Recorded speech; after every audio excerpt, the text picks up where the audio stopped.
Yemen के Houthi विद्रोही जिन्होंने गाजा हमलों का बदला लेने के लिए इजराइल को काफी चोट पहुंचाई है, न सिर्फ इजराइल बल्कि अमेरिका को भी काफी नुकसान पहुंचाया है। हूतियों ने जिस तरह से इजराइल पर ड्रोन और मिसाइलें दागी की, उससे तो साफ हो गया कि हूती भी किसी से कम नहीं है और वो हर हमले का जवाब देने के लिए तैयार खड़े रहते हैं। लाल सागर में भी जिस तरह से हूतियों ने हमले किए, उससे तो पूरी दुनिया हिल गई थी। हालांकि इजराइल के साथ लड़ी जंग में हूतियों ने अपने कई लड़ाकों को खो दिया, लेकिन इसी बीच हूतियों को एक बड़ा नुकसान और झटका लगा है। खबर है कि हूतियों के सैन्य कमांडर मोहम्मद अल गमारी की मौत हो गई है। हूतियों ने खुद इसकी जानकारी दी है। इजराइल के रक्षा मंत्री इजराइल कॉट्स ने कहा कि इजरायली हमले में जख्मी होने के बाद उनकी मौत हुई है। अपने कमांडर की मौत की खबर हूती विद्रोहियों ने खुद दी है। संगठन ने टेलीग्राम मैसेजिंग ऐप के जरिए गुरुवार को यह इत्तला दी, बताया है कि उनकी मौत जिहाद के लिए लड़ते हुए हुई है। हालांकि मौत की असल वजह नहीं बताई गई है। वहीं इजरायली रक्षा मंत्री इजराइल कॉट्स ने सोशल मीडिया प्लेटफॉर्म एक्स के जरिए कहा कि अगस्त में इजरायली हमले में हूती सेना के प्रमुख मोहम्मद अल गमारी जख्मी हो गए थे। इस हमले में हूती प्रधानमंत्री और तकरीबन 1 दर्जन और दूसरे मंत्री मारे गए थे। अल गमारी इजरायली हमले में गंभीर रूप से घायल हो गए थे। इससे पहले जून में भी एक इजरायली हमले में वो घायल हुए थे। द टाइम्स ऑफ इजराइल के मुताबिक इजराइल ने 12 जून को अल गमारी और अन्य वरिष्ठ हूती अधिकारियों पर हमला कर उन्हें खत्म करने की कोशिश की थी। उस वक्त रिपोर्ट से संकेत मिला था कि अल गमारी गंभीर रूप से घायल हो गए थे। वही आईडीएफ ने बताया कि उन्होंने हूती के chief of staff major general Mohammad Abdul Karim al Ghamari को ढेर करने की कोशिश की थी। अगस्त में भी हूती नेताओं पर इजरायली हमले में कथित तौर पर उन्हें निशाना बनाया गया था। उस हमले में हूती प्रधानमंत्री के साथ 1 दर्जन और दीगर जख्मी मारे गए थे। यमन की राजधानी सना में हुए हवाई हमलों में हूतियों के प्रधानमंत्री अहमद अल रहाबी की मौत हुई थी। इजराइल ने 28 अगस्त को सना में एयर स्ट्राइक की थी। उस वक्त रहाबी सना पर मौजूद अपने अपार्टमेंट में थे। आपको बता दें, हूती यमन के लाल सागर तट और राजधानी सना सहित देश के उत्तर पश्चिमी क्षेत्र के अधिकांश हिस्से पर कंट्रोल रखते हैं। उन्होंने गाजा में इजराइल हमास की जंग के दौरान इजराइल पर कई हमले भी किए हैं। लाल सागर से गुजरते जहाजों को भी उन्होंने निशाना बनाया है। लगातार हमलों के जवाब में इजराइल और अमेरिका के सैन्य गठबंधन ने यमन में हूती विद्रोहियों के कब्जे वाले इलाकों पर महीनों तक हमले जारी रखे थे, लेकिन कहीं न कहीं हूतियों ने इस जंग में अपनी ताकत दिखाई थी और अमेरिका और इजराइल को मुंहतोड़ जवाब भी हर हमले का दिया गया था।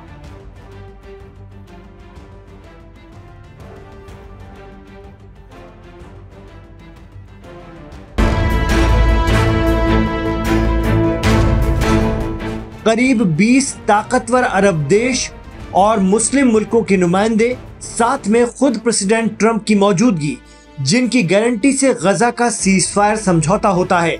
ये उस जंग को रोकने के लिए हुआ जो 2023 से लगातार जारी थी और इसराइल की आक्रामकता ने गजा को धूल में बदल दिया। हमास और इसराइल के बीच जंगबंदी में सऊदी, कतर, मिस्र, यूएई, तुर्की, पाकिस्तान जैसे मुल्कों के राष्ट्राध्यक्ष या प्रतिनिधि मौजूद थे और इन देशों ने प्रेसिडेंट ट्रंप के गजा पीस प्लान पर खूब कसीदे भी पढ़े। लेकिन सीजफायर प्लान की गारंटी देने वाले सभी देश इस प्लान के अमल होने पर कितनी नजर रख रहे हैं, ये बड़ा सवाल है। खबर आ रही है कि इसराइल ने गजा में अनाज और जरूरी चीजों की रसद फिर रोकना शुरू कर दी है और अरब और मुस्लिम देश चुप हैं, जबकि मिस्र की रफा बॉर्डर से ही ये रसद इसराइल को भेजी जा रही है।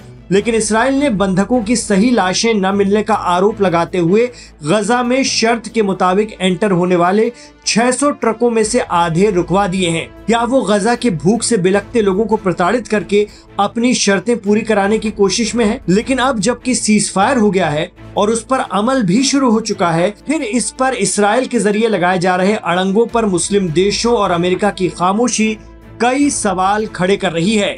मिडिल ईस्ट एक्सपर्ट कहते हैं कि डर, मजबूरी और खरबों के खेल की वजह से भी अरब और मुस्लिम देश सब देखते रहते हैं और देखकर भी कुछ नहीं बोल पाते। पहला खौफ तो अमेरिका का है, जो इसराइल का पक्का दोस्त है और अरब देशों की सुरक्षा की गारंटी लेता है।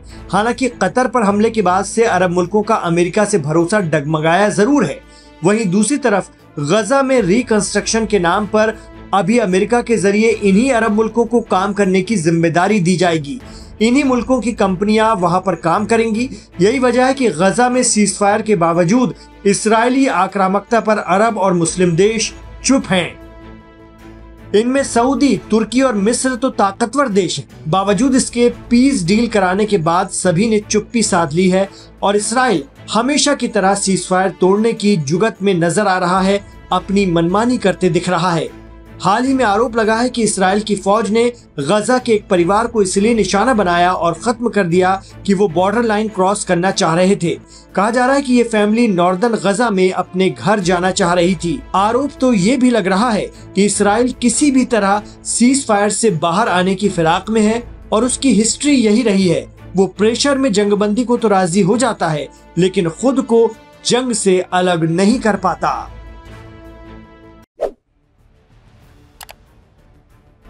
गजा में सीज फायर लागू होने के बाद हालात धीरे धीरे बदलने लगे। हमास ने एक बड़ा दावा कर दिया है कि युद्ध के दौरान कुछ लोग और गिरोह इसराइल के साथ मिली भगत कर रहे थे। वे जासूसी कर रहे थे, मानवीय सहायता पर कब्जा करके उसे भरे बाजार बेच रहे थे और मुनाफाखोरी कर रहे थे। इन आरोपों को लेकर हमास ने एक नया सुरक्षा विंग तक बना दिया, जिसका नाम उन्होंने डिटरेंस फोर्स रखा है।